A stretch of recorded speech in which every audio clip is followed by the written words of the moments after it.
debt and my experience in education. I'm by no means an expert on these topics, but I do have considerable experience organizing and working within a few different educational systems. I come from a working class family, and from a single mom who didn't have the financial resources to be able to help me financially with my college education.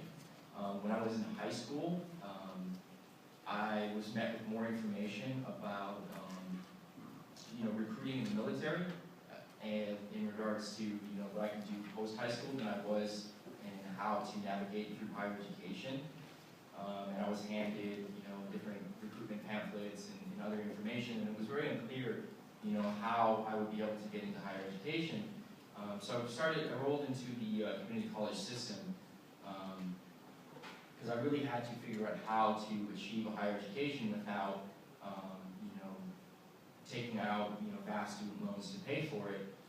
So I've done a lot of organizing in the community college system, specifically at El Camino College,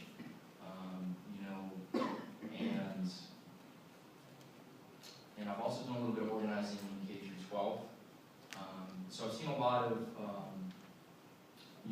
instances of privatization and the assault on public education, and what that looks like in a variety of contexts, whether it's K through 12, community college system, and also the Cal State.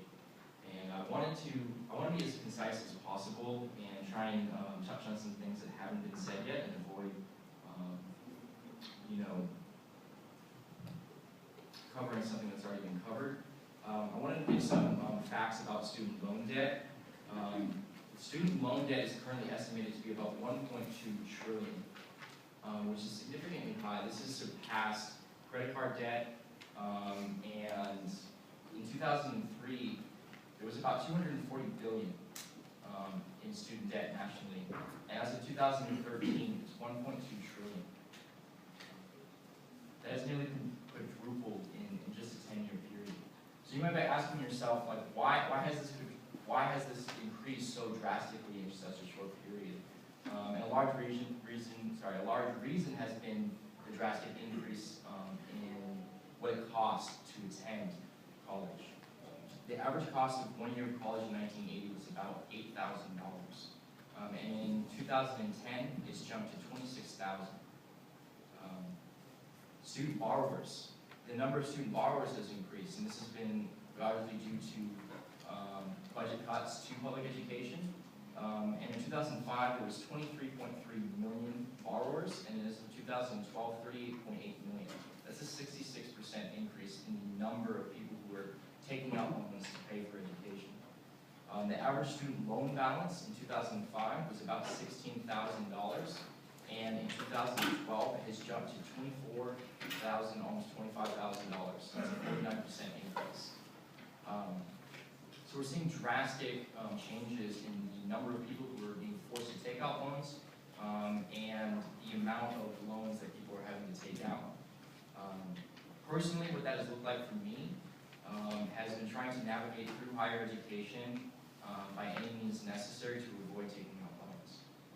I'm fortunate enough to be in a position right now where I do not have any student debt, and it looks like I should be able to get to a bachelor's degree without taking any loans. And I've had to delay my graduation to do this.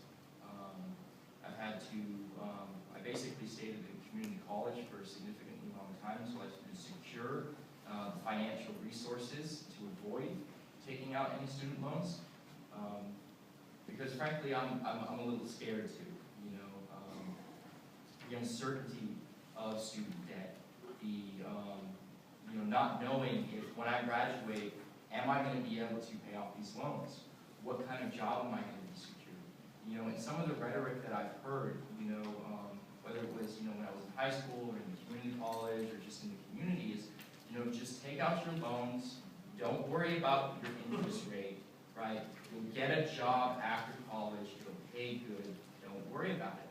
But how many people here have heard that rhetoric more than one occasion? The majority of people do. So we're told not to even think, right? Basically.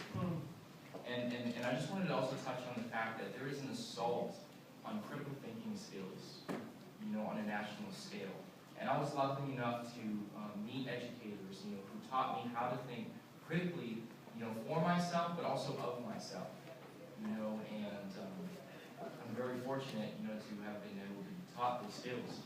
I also wanted to give a few facts about the different types of loans. I talked to a lot of students who were really unclear about what loans are and what they might look like, and so I'll be as concise as possible, and specifically talking about federal loans. All student loans are not the same. Direct, Perkins, Plus, etc. are federally funded and regulated. You have to repay these loans. The terms are generally friendlier than if you take out other types of loans. A Perkins loan is issued directly by the college and has a fixed interest rate of 5%. There are no payments required while you're enrolled in school, and no interest occurs while you're in school. And you have to start repaying these loans about 9 months after you graduate or drop to half-time. And there are some instances where this loan can be, you don't have to pay it back to teach like in a low-income neighborhood or some other type of program. Direct subsidized loans. These are based on needs. You have to meet certain financial requirements to qualify for these loans. They have a fixed interest rate, about 6.8% if you've taken out one of these loans between July 1st, 2013 and June 30th of 2014. You're not required to make any payments while you're in school. They do accrue interest, but that interest is paid by the federal government while you're in college. But upon graduation, then you are required to pay interest on that loan that accrues post-graduation. And repayment starts 6 months after graduation. Direct unsubsidized loans are in almost all cases, subsidized loans, but in almost all cases, students are eligible if they're enrolled in half-time, and they have the same fixed interest rate. And the difference is that you basically gain interest while you're enrolled. So whatever amount you take out, from the day that you take out that loan, you start getting interest and you have to pay that back, starting 6 months after graduation. A lot of students are being faced with defaulting on their loans once they graduate, or finding it difficult to begin payment, especially if their interest rate